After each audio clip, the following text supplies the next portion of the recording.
court when it comes to supersizing and growing your business. Sharon Horne-Ellstrom here. Little teeny bouncy balls and a pretend magnifying glass tennis racket.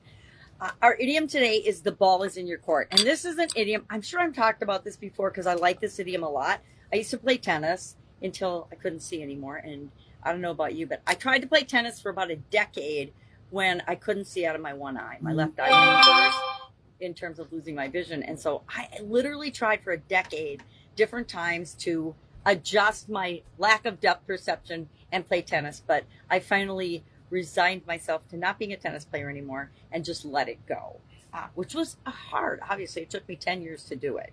So the ball is in your court. What does it mean? Where does it come from?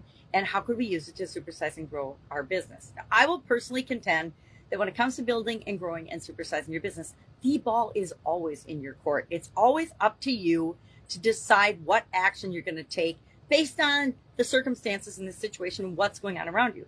We all got a big dose of that during COVID when the pandemic shut down the vast majority of our businesses, and we had to figure out what we were going to do. The ball was in our court, meaning it was our responsibility to figure out what action we were going to take.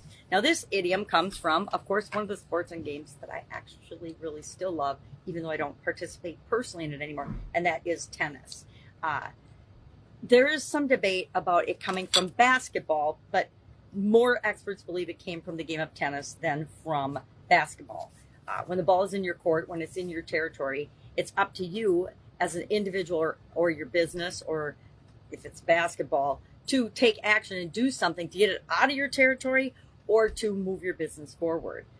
This idiom means that it's your responsibility to take some sort of action. It's been around mostly since the 20th century. There is some evidence that it appeared infrequently in the 19th century, but by the 1970s, it had actually become popular. I think that's when all the management gurus and stuff really started to explode. And so idioms and expressions got used more frequently. That's at least my personal theory. And I don't know if it's true or not, but I like to believe it. So what does this mean with respect to our business? It is always up to us, no matter what's going on in the world, no matter what's going on around us, no matter what competition we have, no matter what's happening with laws and legislation or taxes or whatever else, I guess they fall into that category.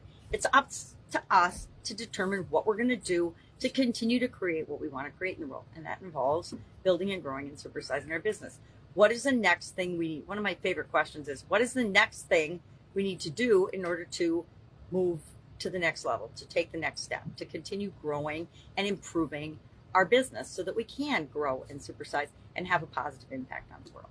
Love to know your thoughts and feelings about this idiom. Like I said, I like this one only because I used to play tennis and that's where it came from, most likely. That's it. Have an awesome day. And I will, of course, be sitting around with another interesting idiom. What does it mean? Where does it come from? And how might you use it to build and grow and supersize your business? Have an awesome day.